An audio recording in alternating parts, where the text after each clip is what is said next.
ओम शांति। आज मीठे मीठे श्री बाबा कहते हैं, मीठे मीठे बच्चे। बाबा हमें कहते हैं कि जीवन में हमें सदा ये याद रखना है कि हम निराकार बाप की संतान निर्विघ्न आत्मा है ना। बाबा को हमें याद करके क्या संकल्प करना है कि हम निराकार बाप की संतान निर्विघ्न आत्मा है। निर्विघ्न मतलब कि विघ्न तो आएंगे, है ना, परीक्षाएं तो आएंगी, लेकिन हमें क्या करना है, हमें उन परीक्षाओं को पार करके और अपने लक्ष्य तक पहुंचना है। निर्विघ्न मतलब विघ्न आते हुए भी हम उसको पार कर लें और अपने लक्ष्य तक पहुंच जाएं।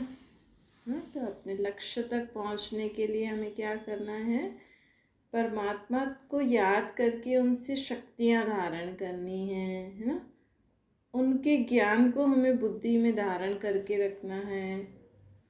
ज्ञान में भी अलग अलग पॉइंट्स हमारे जीवन में हमें परमात्मा देते हैं, है ना। जैसे एक डॉक्टर के पास एक बीमारी की ना अलग अलग दवाइयाँ होती हैं। अब एक ही बीमारी है, समझो किसी को खांसी है ना, तो वो किसी को दूसरी दवाई का नाम बोलेंगे, किसी को दूसरी दवाई का, किसी को दूसरी दवाई का।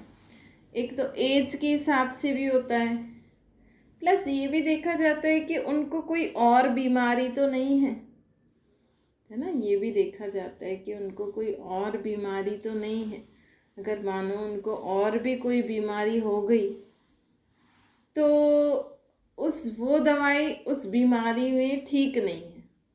अब उनको खांसी भी है, दूसरी बीमारी भी है, तो उनको फिर दूसरी दवाई देंगे और दूसरे को दूसरी दवाई देंगे। ऐसे ही जीवन में भी ना परिस्थितियाँ अलग अलग होती हैं, परिस्थितियाँ अलग अलग होती हैं। तो उसके लिए परमात्मा ने हमें बहुत सारे ज्ञान के पॉइंट्स दिए हैं और बहुत सारी शक्तियाँ भी दी हैं, तो ज्ञान के पॉइंट्स भी दिए हैं। तो हमें क्या करना है, परमात्मा को याद करके हमें अपने जीवन में सदा ये याद रखना है कि हमें परमात्मा को याद करके और हमारे जीवन में कौन सी परिस्थिति है उसमें हमें क्या यूज़ करके चलना है। इस रीति से हमें वो ज्ञान की पॉइंट उस समय यूज़ करके चलनी है, उस शक्ति को धारण करके चलना है ना। तो बाबा हमें कहते हैं कि हमें अपने जीवन में देखो और भी कई बातें होती हैं ना, जीवन में और लोगों को भी प्रॉब्लम होती है। कोई लोग आपसे भी बात करें, पूछें, तो हमें रोज़ ज्ञान क्यों सुनना चाहिए, हमें जो भी हम सत्संग या कुछ भी ऐसा सुनते हैं उसका अर्थ क्यों निकालना चाहिए, है ना। क्योंकि सिर्फ अपने लिए ही नहीं, आज देखो अगर कोई हर एक दूसरे से बात करता है, हर एक दूसरे से अपना दुख शेयर करता है ना, तो हमें वो अच्छी अच्छी बातें दिमाग में इसलिए भी रखनी चाहिए, परमात्मा को याद इसलिए भी करना चाहिए ताकि उन आत्माओं की भी हम मदद कर सकें, है ना। ताकि उन आत्माओं की भी हम मदद कर सकें, उनको भी सही रास्ता दिखा सकें। क्योंकि देखो रास्ता भटकाने वाले बहुत होते हैं। आज कोई भी अगर किसी को बोले, समझो कोई बेटी बोले अपनी माँ को मेरी सास ऐसी है ऐसी है ऐसी है, तो पहले तो फ़ोन ही नहीं करते थे, कहते थे अब तेरा वही घर है, अब तू जान तेरा घर जाने, अब भगवान ही तेरा साथी है।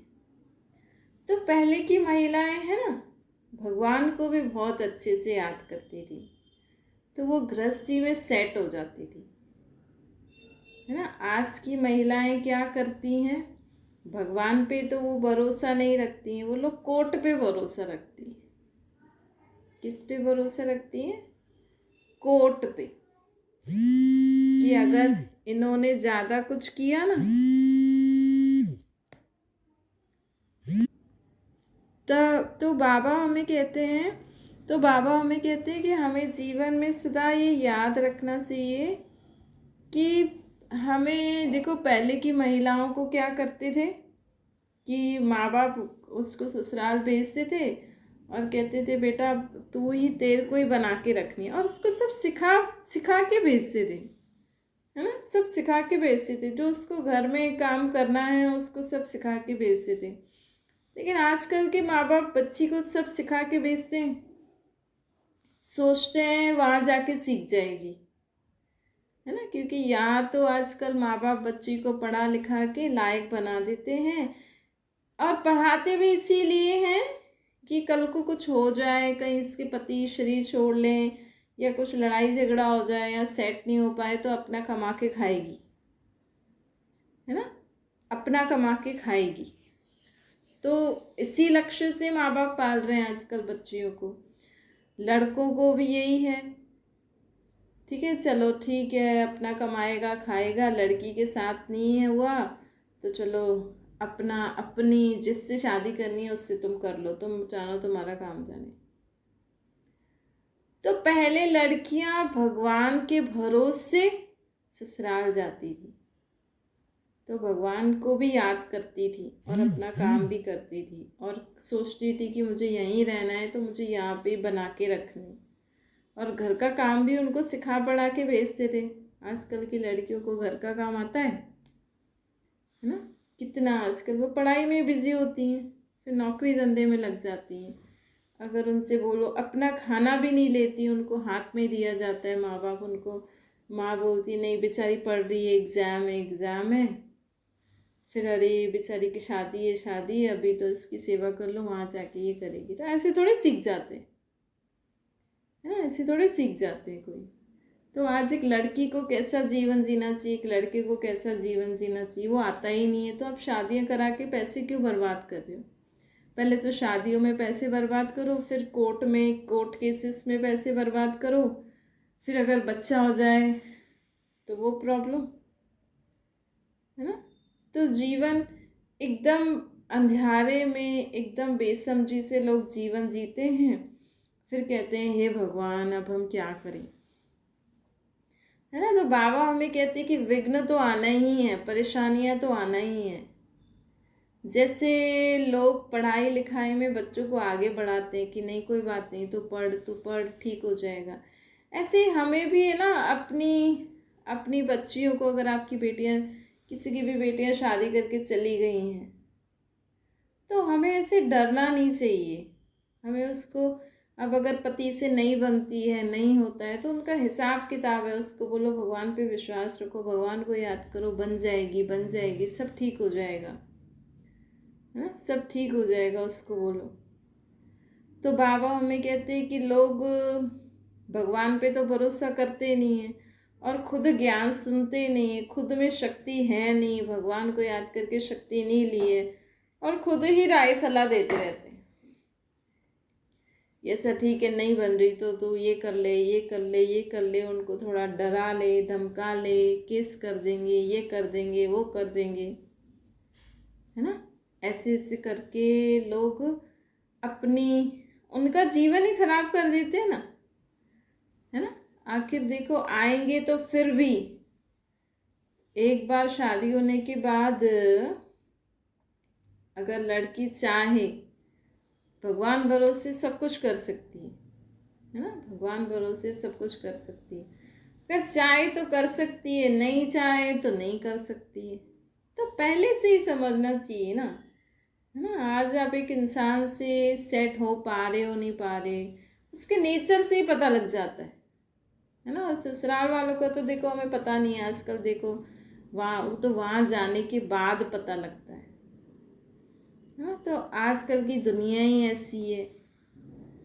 तो ऐसे सब केसेस में आज आप, ये तो सिर्फ शादी की बात है, आज बच्चे हैं, किसी का स्वभाव संस्कार कैसा है, क्या है, हम उनसे बात करते हैं, अगर वो हमें अपनी प्रॉब्लम सुनाते हैं तो हमारे में भी परमात्मा का ज्ञान होना चाहिए, परमात्मा के गुण होने चाहिए, परमात्मा की शक्तियाँ होनी चाहिए, तभी तो हम उनको सही राह दिखा सकेंगे ना, है ना, तभी तो हम उनको शक्ति दे सकेंगे। नहीं तो हम भी बोल देंगे चलो छोड़ दो, कोई बात नहीं, केस कर लो, लड़ लो, तुम भी 2-3 सुना दो, है ना। जैसे आप बच्चों को आगे बढ़ाते हो पढ़ाई लिखाई में कि नहीं तू पढ़, तू कर सकता है, कर सकता है, ऐसे हमें हर क्षेत्र में किसी का संबंध को तोड़ने से पहले आप उसको बोलो नहीं सब अच्छे हैं, सब अच्छे हैं, देखो हमारे में भी तो ये बुराइयां हैं, उनमें भी ये बुराइयां, कोई बात नहीं, आप अच्छा सोचो, सब अच्छा होगा। कुछ ज़्यादा ही रेयर ऐसे केसेस होते हैं जिसमें ससुराल वाले दहेज का या उसको मारने की कोशिश करते हैं या दहेज का कुछ ऐसा करते हैं, वो केसेस अलग है। लेकिन यार छोटे छोटे स्वभाव संस्कार ना मिलने पे हमसे इतना काम कराते हैं, ये कराते हैं, नहीं अब काम तो करोगे ही ना, बैठे थोड़ी खाओगे। आज पति भी नहीं कमाएगा तो उसको बोलेंगे ना तू तो बैठे खा रहा है।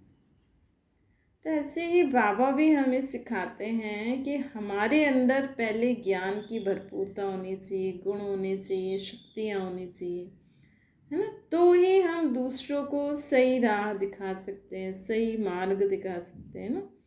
नहीं तो क्या होगा, है ना, नहीं तो क्या होगा, लोग आज ऐसे वैसे करके आपका जीवन, दूसरों का जीवन खराब कर देंगे। हमसे भी कभी कुछ ऐसा बोल निकल जाए, कुछ ऐसी राय सलाह निकल जाए जिससे उनका जीवन खराब हो जाए, है ना। तो हम तो जोश जोश में आज एक एक कुंवारी लड़की अपनी शादीशुदा बहन को क्या राय दे सकती है, बताओ, दे सकती है? अब उससे खुद अनुभव ही नहीं किया है, हाँ।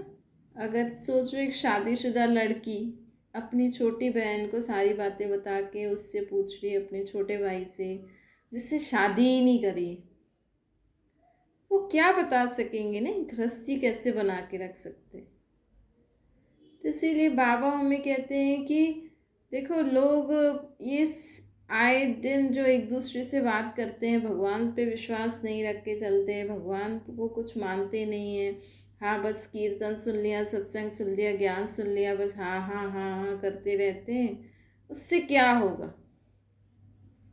जब तक हम ज्ञान को समझेंगे नहीं, उसको अपने जीवन में धारण नहीं करेंगे, अपने कर्मों को परिवर्तन नहीं करेंगे, तब तक हमारे जीवन में कुछ भी परिवर्तन नहीं हो सकता है ना, खाली का खाली रह जाए। तो बाज बाबा हमें क्या कहते हैं कि हमें अपने जीवन में सदा ये याद रखना है कि ज्ञान की अलग अलग बातें, अलग अलग पॉइंट्स हमें अपने दिमाग में रखनी है, ताकि कभी भी किसी को ज़रूरत पड़े, कभी भी किसी को कोई तकलीफ़ हो, तो हम उस समय उस आत्मा को परमात्मा की याद में रहकर आप वो बात बताओ,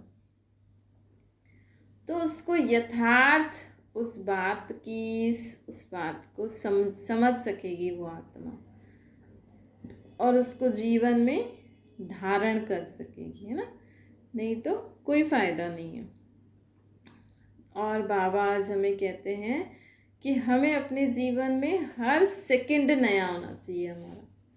लोग आज नया वर्ष मनाते हैं ना, देखो नया, आज सब नया वर्ष मना लिया, खुश हो गए, भाई नया वर्ष आ गया, उसकी मुबारक हो, सारा साल अच्छा जाए, इसकी सब लोग कामना करते हैं। लेकिन हमारा सारा साल अच्छा जाए, इसके लिए हमें क्या करना पड़ेगा, उसकी प्लानिंग भी करनी पड़ेगी ना।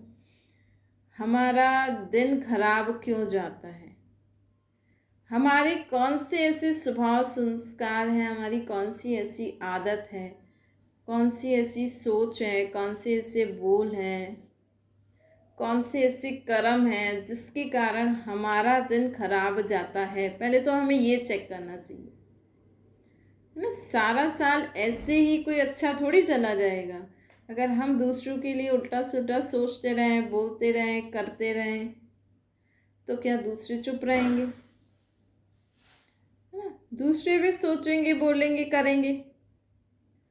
तो फिर जब आप ही कर रहे हो तो दूसरे नहीं करें, तो उनमें इतनी शक्ति भी होनी चाहिए, है ना। तो दिन तो खराब जाएगा ही, सी सारा साल हमारा अच्छा कैसे जाएगा। जब हम सारे साल में, जब हमारी सोच अच्छी होगी, जब हमारे बोल अच्छे होंगे, जब हमारे कर्म अच्छे होंगे, तभी तो हमारा सारा साल अच्छा जाएगा ना, है ना। ऐसे हम भगवान से दुआ कर लें, भगवान से प्रार्थना कर लें मेरा सारा साल अच्छा जाए, इसके बदले तो हम रोज ये ध्यान में रखें, है ना, कि आज मुझे सारा दिन अच्छा सोचना है, सारा दिन अच्छा बोलना है, सारा दिन अच्छे कर्म करने हैं जिससे मुझे दुआएं मिले, तो आपका सारा साल अच्छा निकल जाएगा, है ना। कई लोग सोचते होंगे भाई इस साल में हम इतनी कमाई करेंगे, वो तो स्थूल कमाई है। आपने तो डिसाइड किया इस साल हम ये इतनी कमाई करेंगे, और इस साल में ही आप कमाई करते करते शरीर छोड़ के चले गए तो बोलेंगे हमारे बच्चे पोतरे दोतरे खाएंगे। लेकिन आप क्या ले गए? अगर आपने ठगी करके, भ्रष्टाचार करके इस साल अपने करोड़ों कमा लिए, तो आप क्या ले जाओगे, है ना। आप क्या ले जाओगे? वो करोड़ तो आप ले ही नहीं जाओगे, वो तो यहीं रह जाएगा लोगों के पास। तो इस साल आप अपने पुण्य का खाता कितना जमा करोगे, वो हमें देखना चाहिए, है ना। इस साल आप अपने पुण्य का खाता कितना जमा करोगे, वो हमें देखना चाहिए, है ना, कि हमारा पुण्य का खाता कितना जमा हुआ है इस साल। इस साल हमें कितना करना है और इस साल हमने कितना किया, कितना हमने पाप का खाता हमारा बढ़ा, कितना हमारा पुण्य का खाता बढ़ा, और इस साल हमें कितना पाप कम करना है, ख़त्म करना है एकदम, और कितना पुण्य का खाता जमा करना है। उसके लिए हमें रोज़ ऐसे कर्म करने पड़ेंगे जिससे हमें दुआएं मिले, है ना, जिससे हमें दुआएं मिले, जिससे आपका भी भला, दूसरों का भी भला। इस साल लक्ष्य बनाओ कि हमें एक भी संकल्प को वेस्ट नहीं करना है, सफल करना है। इस साल लक्ष्य बनाओ कि हमारा एक भी बोल व्यर्थ ना जाए। इस साल लक्ष्य बनाओ कि हमारे हर कर्मों द्वारा गुणों का दान हो, है ना। ऐसे अपने नए साल की हम शुरुआत करें और आगे भी ध्यान रखते रहें। उसके लिए आपको रोज़ चार्ट रखना पड़ेगा, रोज़ रात को अपनी चेकिंग करनी पड़ेगी। जैसे जो मुनीम जो बिजनेस वाले लोग होते हैं ना, वो रोज़ रात को अपना खाता चेक करते हैं कि आज कितनी कमाई हुई, कितना घाटा हुआ। तो ऐसे आप रोज़ क्या करो भाई, नया साल है, नया साल है, सबने खूब मनाया, लेकिन आज तो मना लिया, लेकिन हमें आगे भी रोज़, अगर जो आज आपने खुशियाँ मनाई, जो आज आप हल्के रहे, जैसे आज आपने जीवन बिताया अच्छे से, हल्के से, खुशी खुशी से, ऐसे रोज़ ही बिताना। कहेंगे रोज़ तो इतना काम होता है, पढ़ाई लिखाई होती है, आज तो चलो हमने पढ़ाई लिखाई की छुट्टी कर दी, आज नया साल खूब मना लिया, कल से पढ़ाई करेंगे, है ना। लेकिन आज आपने मना लिया तो कल से पढ़ाई भी आप खुशी खुशी करना, मौज में करना, है ना। ऐसे कर सकते हैं ना भाई, आज आपने भले ही ये बना लिया तो कल से आप पढ़ाई, ऐसे क्यों सोच रही हो, नहीं कल से तो पढ़ाई करनी है। उसको सीरियस मूड में हम क्यों ला रहे हैं, या कल से तो हमें फिर अपने काम पे लगना है, या आप कहीं छुट्टी मनाने गए, कल से तो फिर घर का काम, बिजनेस, ये वो, ठीक है वो भी कर लेंगे, तो वो भी खुशी खुशी से करेंगे ना। उसमें क्यों हम बोझ ऐसे करें कि अरे कल से तो हमें ये करना है ना। तो उसको भी हमें हर चीज़ खुशी खुशी से, नए रीति से करनी है, हल्केपन से करनी है। तो इससे क्या होगा, हम अपने जीवन में सदा ही हल्के रहेंगे, खुश रहेंगे, है ना, हल्के रहेंगे, खुश रहेंगे, और हमारा हर सेकंड नया होगा, है ना। हमारा हर सेकंड नया होना चाहिए। सिर्फ एक दिन हमें नया साल नहीं मनाना है। बाबा कहते हैं, जैसे लोग सोचते हैं ना, चलो अब बीते साल की बातें भूल जाओ, अब से नया नया साल मनाएंगे। ऐसे बाबा बोलते हैं कि रोज़ वैसे तो बाबा हमें बोलते हैं कि हर सेकंड नया होना चाहिए, मतलब हर बीता सेकंड बीत गया और हर दूसरा सेकंड नया सेकंड, उसमें मौज करो। नहीं तो चलो, सुबह की बात दिन तक नहीं आनी चाहिए, दिन की बात रात तक नहीं आनी चाहिए। चलो रात तक हो गई, चलो आज का दिन की बातें हो गई, रात की बात कल सुबह तक नहीं आना चाहिए। बात कहते हैं ना, रात गई बात गई, रात गई बात गई, मतलब कि जो आज के दिन जो कुछ भी हुआ, किसी से बहस हुई, किसी से लड़ाई हुई, किसी से कुछ तू मैं हो गई, किसी ने हमारे लिए कुछ बुरा सोचा, बोला, किया, कुछ भी किया, लेकिन हमें कल से अपना उस बात का एक परछाई भी नहीं होनी चाहिए, मतलब ऐसा याद भी नहीं होना चाहिए कि ऐसा भी कुछ हुआ था ना। कभी कभी कोई लोग बिजी होते हैं ना, तो उनको याद नहीं रहता है, उनको कहते हैं पता नहीं, मेरे को नहीं पता था, मैं तो इसमें बिजी थी। उनको ही तकलीफ हुई थी, उनको ही वो लगी थी, उनको ही वो चीज़ दी थी, लेकिन वो कहते कि पता नहीं, देखो मैं तो इसमें बिजी थी, मुझे पता नहीं कि वो क्या हुआ क्या नहीं। मतलब कई लोग देखो, मतलब बिजी रहने से उनके आसपास क्या हो रहा है, उनके साथ क्या हो रहा है, उनको पता नहीं लगता, वो अपने जीवन में मस्त रहते हैं। तो ऐसे ही बाबा भी हमें कहते हैं कि हमें अपने जीवन में सदा ही मस्त रहना है। अगर हमारे दिमाग में अलग अलग प्लानिंग होगी ना, रोज़ रोज़ हमें कुछ सेम काम हम कुछ नए नए तरीके से अगर करने में लग जाएं, तो हमें हमेशा अपने जीवन में क्या होगा, नया नया लगेगा। कई लोग बोलते ना, अरे रोज़ रोज़ हमें यही करना पड़ता है, हम तो बोर हो गए। सब लोग रोज़ रोज़ वही करते हैं, है ना, सब लोग रोज़ रोज़ वही करते हैं, बस उसमें थोड़ा सा नया कर लेते हैं। जैसे समझो, अब आटा चावल दाल तो लो रोज़ ही खाते हैं, पर किसी दिन कौन सी दाल खा ली, किसी दिन कौन सा आटा खा लिया, किसी दिन कौन सी सब्जी बना ली, है ना। खाना तो वही है, लेकिन उसमें थोड़ी वैरायटी, सेम चीज़ों से अलग तरीका से बना लेते हैं।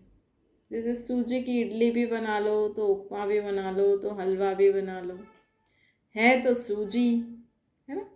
ऐसे ही हमें जीवन में भी रोज आप सेम काम कर रहे हो, लेकिन नए नए तरीके से करो, तो आपका हर दिन नया ही नया होगा, हर सेकंड नया ही नया होगा। इस रीति से हमें अपने जीवन में हमेशा कुछ न कुछ नवीनता करते रहना चाहिए, है ना। थकना नहीं चाहिए, बैठ नहीं जाना चाहिए, उदास नहीं होना चाहिए। अच्छा, मीठे मीठे सिकिलते बच्चों प्रति माता पिता बाप दादा का याद प्यार और गुड मॉर्निंग। रूहानी बाप की हम सभी रूहानी बच्चों को नमस्ते। हमारी भी रूहानी माता पिता बाप दादा को याद प्यार गुड मॉर्निंग और नमस्ते। वरदान है, एक स्थिति द्वारा सदा एक बाप को फॉलो करने वाले प्रसन्नचित्त बनो। बाबा हमें कहते हैं कि जीवन में हमें अगर अपनी स्थिति को एक रस बनाना है, मतलब हलचल में नहीं आना है, ये क्या हुआ, ये क्यों हुआ, ये कैसे हुआ, इसने ऐसा क्यों किया, अब क्या होगा, ये जो मन में प्रश्न होते हैं ना, इससे हमारे जीवन में हलचल हो जाती है ना। जैसे कोई कुछ बोले और हम सोचे, अरे ये क्या हो गया, अरे बारिश हो गई, अब क्या होगा, इतनी ठंड है, कपड़े कैसे सूखेंगे, बर्तन कैसे मांजेंगे, झाड़ू पोछा कैसे करेंगे, अरे ये क्या हो गया, अरे इतनी ठंड क्यों है भगवान, तो क्या कर रहा है, भगवान थोड़ी ठंड कर रहे हैं, है ना। मनुष्य आत्मा ने प्रकृति से खेला है, तो प्रकृति भी मनुष्य आत्मा के साथ खेल खेल रही है। प्रकृति हमारे साथ खेल खेल रही है, क्योंकि हमने भी प्रकृति के साथ खेला है ना, मनुष्य आत्मा ने। तो ये क्यों हुआ, अब क्या होगा, कैसे होगा, इसने ऐसा क्यों बोला, ऐसे जब मन में प्रश्न आते हैं ना, तो हलचल हो जाती है। तो बाबा हमें कहते हैं, इस हलचल से मुक्त होने के लिए हमें हर बात में पहले मुख से बाबा निकलना चाहिए, कई लोग बोलते हैं ना हरे राम नहीं बोलना है ना। चलो कोई वो हो भी गया तो बाबा ये हो गया, कृष्णा ये हो गया, श्री राम जी ये हो गया, है ना। आप जिस भी रूप में भगवान को मानते हो, वैसे तो शिव बाबा ये भगवान, बाकी तो सब देवी देवता है, महान आत्मा, पुण्य आत्मा है, लेकिन भगवान तो एक निराकार परमात्मा शिव ही है ना। तो अगर आपको मुख से कुछ ऐसी बातें दिख जाती हैं, होती हैं, तो आपसे मुख से कुछ शब्द निकलता है, तो ये बोलो शिव बाबा, ऐसे नहीं बोलो अरे ये क्या हो गया, शिव बाबा ये हो गया, बड़े से बड़ी बात, शिव बाबा देखो ऐसा हो गया। शिव बाबा बोलते ही वो आश्चर्यजनक शांत वाला हो जाएगा। तो हमारी स्थिति एक रस नहीं रहेगी, बीच में शिव बाबा आ जाएंगे। शिव बाबा दूध, अरे ये शिव बाबा नहीं, शिव बाबा दूध उबल गया, डुल गया, शिव बाबा ये चीज़ नुकसान हो गई, ये खराब हो गई, ये चीज़ टूट गई, अरे मेरे कांच का ग्लास तोड़ दिया, शिव बाबा कांच का ग्लास टूट गया, बस बात खत्म, है ना। तो शिव बाबा, क्योंकि शिव है ही शांति का सागर, सुख का सागर, शक्तियों का सागर, है ना। और वो हमारे आत्मा के पिता हैं। और तो शिव बाबा को याद करने से क्या होता है, डायरेक्ट आत्मा में शक्ति आती, गुण आते हैं। तो इसलिए बाबा हमें कहते हैं कि जीवन में सदा सर्व प्रश्नों से मुक्त रहो, तभी हम सदा प्रसन्नचित रहेंगे और तभी हमारी स्थिति भी एक रस रहेगी, स्थिति में भी हलचल में नहीं आएंगे। स्लोगन है, आत्मिक शक्ति के आधार पर सदा स्वस्थ रहने का अनुभव करो, है ना। देखो शरीर से तो अलग अलग बीमारियां आती रहती हैं, है ना, परिस्थितियां भी आती रहती हैं, विघ्न भी आते रहते हैं, लेकिन अगर हमारी आत्मा में शक्ति होगी, तो जिसकी आत्मा में शक्ति होती है ना, वो बड़े से बड़ी बीमारी को भी ख़त्म कर देते हैं। वो बड़े से बड़ी बीमारी को भी अपनी आत्मिक शक्ति से भी आप बीमारियों को ख़त्म कर सकते हो। अपनी आत्मिक शक्ति से आप सर्व विघ्नों को विनाश कर सकते हो, सदा जीवन में खुश रह सकते हो। तो बाबा कहते हैं, आत्मिक शक्ति के आधार पर सदा स्वस्थ रहने का अनुभव करो। आत्मा की शक्ति को अपने शरीर की बीमारियों को भी दूर करने के लिए प्रयोग करो। अच्छा, ओम शांति। बाबा को याद करिए,